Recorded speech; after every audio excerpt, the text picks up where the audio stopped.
ধান কাটার সময়টা প্রায় শেষের দিকে। যে মাঠ একদিন সোনালি শস্যে ভরেছিল, আজ সেসব প্রায় ফাঁকা। কেউ গরুর গাড়িতে ধান বোঝাই করে বাড়ির পথে যাচ্ছে, আবার মাঠের একপাশে কয়েকজন দিনমজুর মিলে ধান কেটে চলেছে। ও গোপালদা, আজ তো মোড়ল মশাইয়ের কাজ শেষ হয়ে যাবে। কাল সকালে আমাদের বাড়ির উদ্দেশ্যে রওনা দিতে হবে। আর মোড়ল মশাই তো আজই সব টাকা পয়সা দিয়ে দেবে। তা আমি ভাবছি, এই 20টি দিন তেমন ভালো কিছু খাওয়া হয়নি। টাকা পেলে বিকেলের হাটে গিয়ে মুরগি নিয়ে এসে রান্না করলে বিষয়টা কেমন হবে বলো? বেশ ভালো কথা বলেছো তো দাদা। আর শুনেছি এই গ্রামে প্রতি রবিবার জমজমাট হাট বসে, যেখানে নাকি সবকিছুই সস্তায় পাওয়া যায়। হাটে যাওয়া নিয়ে কথা শেষ করেই তারা সকলেই আবার নিজের কাজে মন দিতে শুরু করলো। এদিকে কাজ করতে করতে প্রায় দুপুর গড়িয়ে বিকেল হয়ে গেল। তখন ধান কাটার কাজ একেবারে শেষ হয়েছে। সকলে মিলে কাজ সেরে মাঠ থেকে গ্রামের রাস্তা দিয়ে হাঁটতে হাঁটতে মোড়লের বাড়ির সামনে এসে পৌঁছলো। মোড়ল মশাই, ও মোড়ল মশাই, বাইরে বেরিয়ে আসুন, ধান কাটার কাজ সব শেষ। কিছুক্ষণ পরেই মোড়ল মশাই দরজাটি শব্দ করে খুলে বাইরে বেরিয়ে এলেন। মুখে এক শান্তির হাসি, পরনে সুন্দর একটি পাঞ্জাবি, বয়স তার আনুমানিক 60-65। তোরা এসেছিস? সব কাজ শেষ হয়ে গেছে বুঝি? আগে হ্যাঁ মোড়ল মশাই, সব কাজ একেবারেই শেষ। তোদের কাজের গতি দেখে আমি ভীষণ খুশি। 20 দিনের মধ্যে তোরা অনেক গুরুত্ব দিয়ে সব ধানের কাজ শেষ করেছিস। মোড়ল তাদের কাজে ভীষণ খুশি হলেন। এই 20 দিনে তারা যথাযথভাবে কাজ করে আজ সবকিছু একেবারে শেষ করেছে। এরপর মোড়ল তার পাঞ্জাবির পকেট থেকে বেশ কিছু টাকা বের করে গোপালের হাতে দিলেন। এই নে, তোদের পাওনা সব টাকা আমি দিয়ে দিলাম। সঙ্গে কিছুটা বাড়তি টাকাও আছে। ওটা ওটা তোদের বকশিস, কেমন? ওটি দিয়ে তোরা বরং ভালো মন্দ যা খুশি কিনে খেয়ে নিস। ঠিক আছে মোড়ল মশাই, আপনাকে অনেক অনেক ধন্যবাদ। তবে কাল যাওয়ার আগে আমার সঙ্গে কিন্তু দেখা করে যাস। এটি বলেই মোড়ল মশাই সেখান থেকে চলে গেলেন। এদিকে বকশিস পেয়ে সকলের মুখে ছিল বেশ হাসি। ও গোপালদা, মোড়ল মশাইয়ের বকশিস দিয়েই তো মুরগি কেনা যাবে। উফ, কতদিন ইচ্ছে করছিল গো মুরগির কষা মাংস খেতে। তা বেশ তো ভালোই হলো। আচ্ছা, তুমি আর আমি হাটে গিয়ে বরং মুরগি নিয়ে আসি। আর সুরেশ দা, রমেশ দা, তোমরা বরং পেঁয়াজ রসুন যা যা লাগবে সব কেটে কুটে জোগাড় করে নাও, কেমন? ঠিক আছে, সেটা করে নেব, সমস্যা নেই। তবে ঝালের গুঁড়োটা শেষ হয়ে গেছে, এইটা কিন্তু একটু মনে করে নিয়ে এসো, বুঝলে? হ্যাঁ, ঠিক আছে ঠিক আছে। গোপালদা ও শ্যামলদা দুজনে মিলে হাটের উদ্দেশ্যে গ্রামের পথ দিয়ে হাঁটতে শুরু করলো। চারপাশে সবুজ গাছপালা আর বয়ে চলা, কি অপরূপ দৃশ্য! হা হা গোপালদা, কি সুন্দর পরিবেশ গো। গ্রামটি আসলেই প্রকৃতিতে ভরা, তাই না? কি ঠিক বললাম তো? হ্যাঁ গো শ্যামলদা, একদম ঠিক কথা বলেছ। হাঁটতে হাঁটতে তারা হাটে এসে পৌঁছলো। আজ গ্রামে বসেছে এক বড় হাট। প্রতি রবিবার এখানে মুরগি, মাছ থেকে শুরু করে তরিতরকারি সবকিছুই সস্তায় পাওয়া যায়। শ্যামলদা, ওই যে দেখো, হ্যাঁ ওই দিকটায় বেশ কয়েকটা মুরগির দোকান আছে। চলো সেখানে গিয়ে বরং দেখি ওরা কত দাম চাইছে। দুজনে সোজা হেঁটে মুরগির প্রথম দোকানের সামনে গিয়ে দাঁড়ালো। দোকানটিতে এক বৃদ্ধ মানুষ ছিলেন, তার মুখে গম্ভীর ভাব। ও কাকা, মুরগি কত করে নিচ্ছ গো? কোনটা লাগবে আগে নাও, দাম নিয়ে কোনো সমস্যা হবে না। আমার দোকানের মুরগি বেশ সস্তাতেই পাওয়া যায়। না না কাকা, তুমি আগে দাম বলো, তারপর আমরা মুরগি নেব। বুঝতে পারছি, তোমরা এই গ্রামে নতুন এসেছো, তাই তো আমার কথা এত জবাব দিচ্ছ। তা বেশ, তার দাম না শুনে যখন মুরগি নেবে না, তবে থাক, আমিও মুরগি বিক্রি করব না। ভারী অদ্ভুত লোক তো। কিন্তু পাশের দোকানের মুরগিগুলো যে তেমন একটা ভালো লাগছে না। কি আর করার, নিয়ে দেখি কত দাম বলে। কি বলছো শ্যামলদা? সেটি করো গো দাদা। আচ্ছা কাকা, তুমি আমাদের ভালো দেখে 3টে মুরগি দাও। বৃদ্ধ লোকটি তাদের কথার কোনো উত্তর না দিয়ে একটি বড় সড়ো ব্যাগে 3টি মুরগি ভরে তাদের হাতে দিল। তা কাকা, তোমাকে কত টাকা দেবো এবার বলো তো? 400 টাকা দিলেই হবে। কি বলছো কাকা, 400 টাকা? এত কমে দিয়ে দিচ্ছ? যে মুরগি দিলে তার দাম তো কম করে হলেও প্রায় 700 টাকা হবে। আহা দাদা, কমে দিচ্ছি যখন নিয়ে নাও না, আমাদেরই তো লাভ। বৃদ্ধ লোকটি কোনো উত্তর করলেন না। গোপাল দাও কিছু না বলে লোকটিকে টাকা দিয়ে দিল। তারপর তারা সেখান থেকে হাঁটতে হাঁটতে একটি মুদি দোকানের সামনে এসে দাঁড়ালো। দাদা, 50 গ্রাম গুঁড়ো মরিচ দাও তো। এই তো এক্ষুনি দিচ্ছি। ও গোপালদা, আকাশের অবস্থা তেমন ভালো না গো, বেশ মেঘ করেছে, এখনই বুঝি ঝমঝম করে বৃষ্টি নামবে গো। তাই তো দেখছি। ও দাদা, একটু জলদি দাও না, দেখছো না আকাশের অবস্থা ভালো না। দোকানি তাদের তাড়াহুড়ো করে গুঁড়ো মরিচ দিয়ে দিল। তবে আর তাতে যেন কোনো প্রকার লাভ হলো না। এক মুহূর্তেই ঝমঝম করে শুরু হলো মুষলধারে বৃষ্টি, সঙ্গে বজ্রপাতের ঝলকানি। ওহো, এই যে মহা বিপদে পড়লাম রে। এই যে একদম মুষলধারে বৃষ্টি শুরু হয়ে গেল। দাদা, তাই তো দেখছি। এই যে দাদারা, তোমরা বরং বসে পড়ো। তা দাদা, তোমরা কোথা থেকে এসেছো? আগে তো কখনো এই গ্রামে দেখেছি বলে মনে হচ্ছে না। আমরা ওই কলকাতার মধুপুর গ্রাম থেকে এসেছি, মোড়ল মশাইয়ের বাড়িতে কাজের জন্য। মোড়ল মশাইয়ের বাড়ি? ও তো সেই দক্ষিণের রাস্তা দিয়ে যেতে হবে। না না না, সে রাস্তা সন্ধ্যার পরে একদম ভালো নয়। তোমাদের আরো আগে চলে যাওয়া উচিত ছিল। কেন, সেই রাস্তায় কি সমস্যা? শ্যামলদার কথা শুনে দোকানি একটু চুপ করে রইল। একদিকে বৃষ্টি প্রায় থেমে গেছে, তবে বৃষ্টি কমতে কমতে সন্ধেও নেমে এসেছে। দাদা, ওই রাস্তা নিয়ে কথা বলা খুব একটা ঠিক না। বৃষ্টি তো প্রায় কমে গিয়েছে।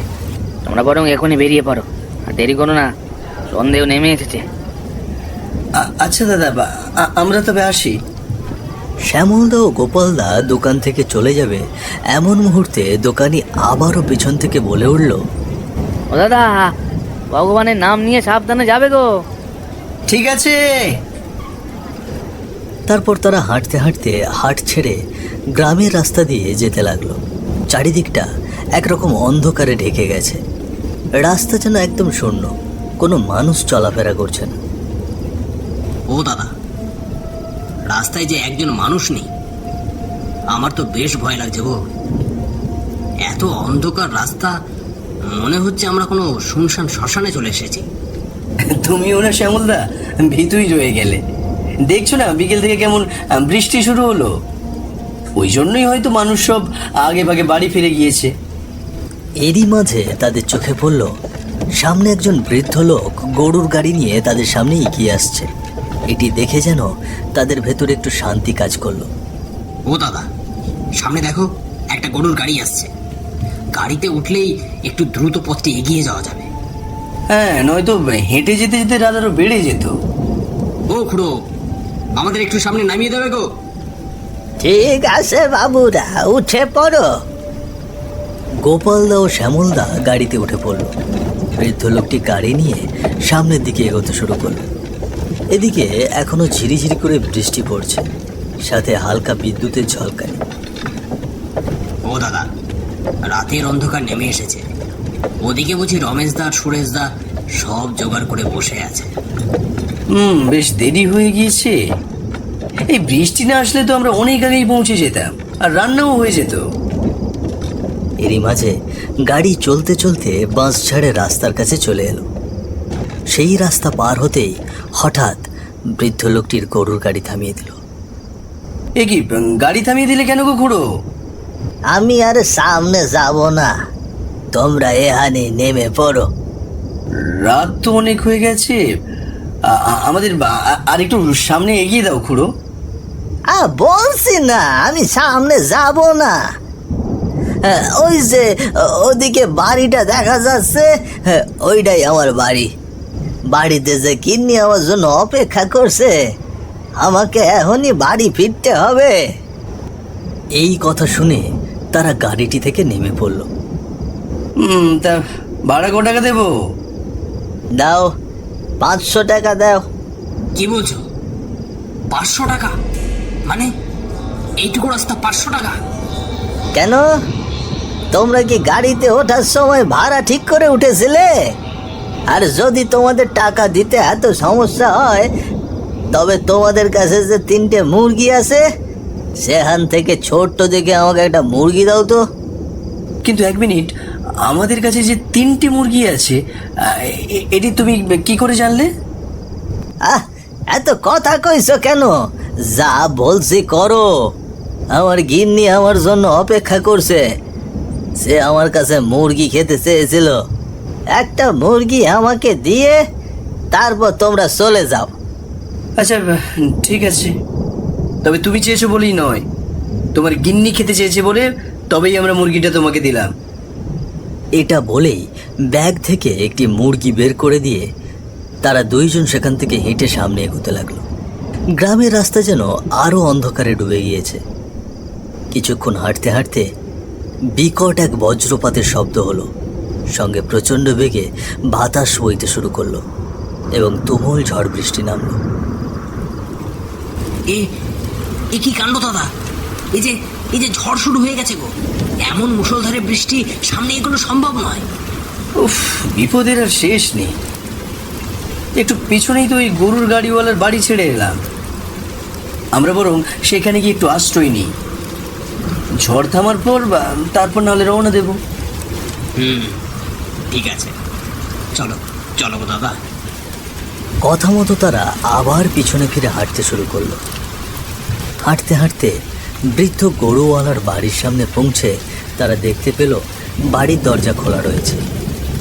এটি দেখে তারা সোজা বাড়ির ভেতরে প্রবেশ করল এবং একটি ভীতিকর দৃশ্য চোখে পড়ল।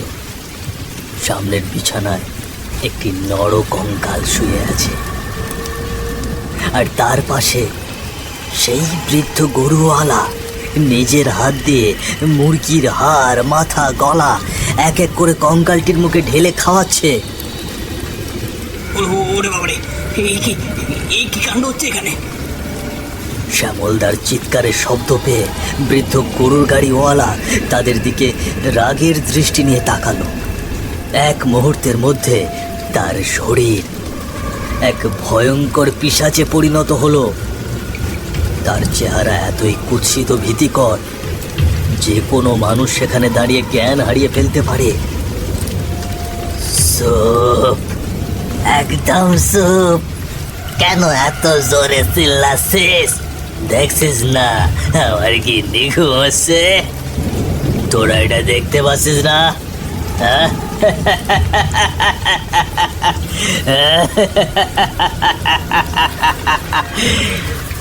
এমন ভয়ঙ্কর হাসি ও গলার স্বর শুনে তারা থর থর করে কাঁপতে শুরু করলো।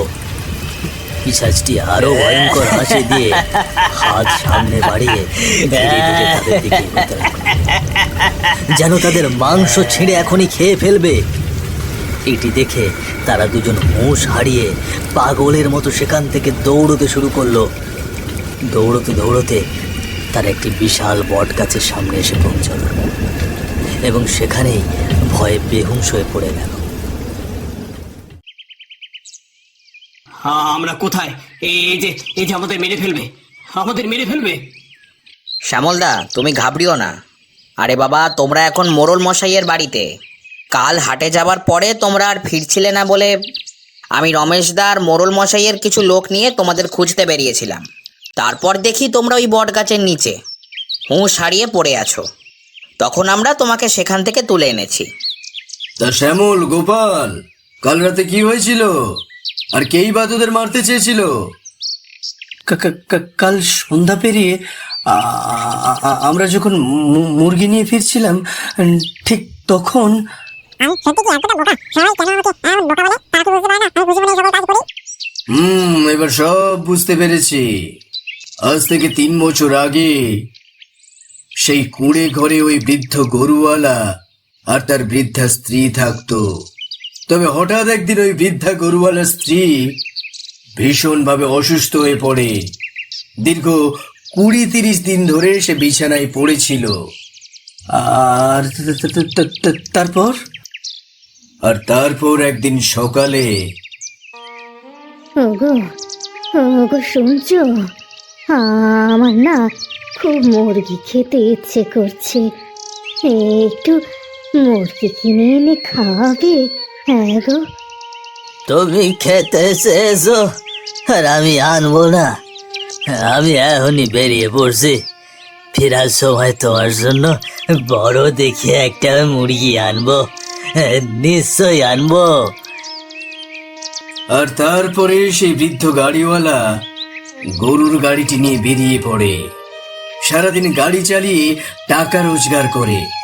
তারপর হাট থেকে গিন্নির জন্য একটি মুরগি কিনে নিয়ে সারাদিনের ক্লান্তি ভুলে হাসি মুখে গরুর গাড়ি নিয়ে বাড়ির পথে ফিরছিল।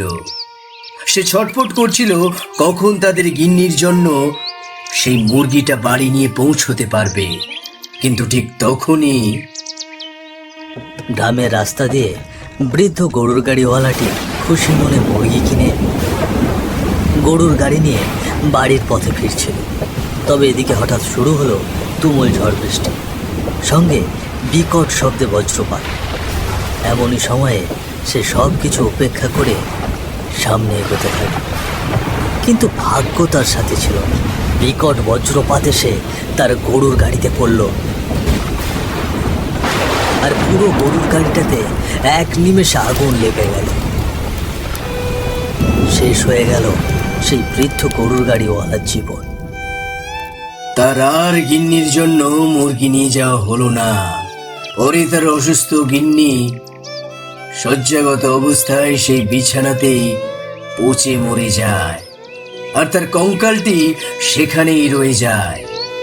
পরে জানা যায় তার অতৃপ্ত স্বামীর আত্মা যে লোকই সন্ধ্যার পরে ওই রাস্তা দিয়ে মুরগি নিয়ে যেত, তার মুরগি সে তার গিন্নির জন্য নিয়ে যেত। আর যদি কেউ তার আসল রূপ দেখে ফেলতো, তার জীবন বাঁচিয়ে সেখান থেকে ফিরে আসা অসম্ভব হয়ে যেত। তোদের ভাগ্য ভালো যে তোরা জীবন হাতে নিয়ে সেখান থেকে ফিরে এসেছিস। মোড়লের কাছে পুরো ঘটনা শুনে সবাই ভয় ও হতাশার মাঝে ডুবে গেল। বুঝতে পারল অজ্ঞাত এবং অপরিচিত কোনো বাড়িতে আশ্রয় নেওয়া কতটা বিপজ্জনক হতে পারে। ভাগ্যবশত শ্যামল ও গোপাল দুজনেই তাদের প্রাণ ফিরে পেয়েছে। আজ থেকে তারা শিখল যে কোনো বিপদ বা অজানা পরিস্থিতিতে সচেতন থাকা এবং নিরাপদ সিদ্ধান্ত নেওয়া কতটা গুরুত্বপূর্ণ। জীবনের প্রতি শ্রদ্ধা ও সতর্কতা বজায় রেখে চলাই হলো সত্যিকারের বুদ্ধিমত্তা।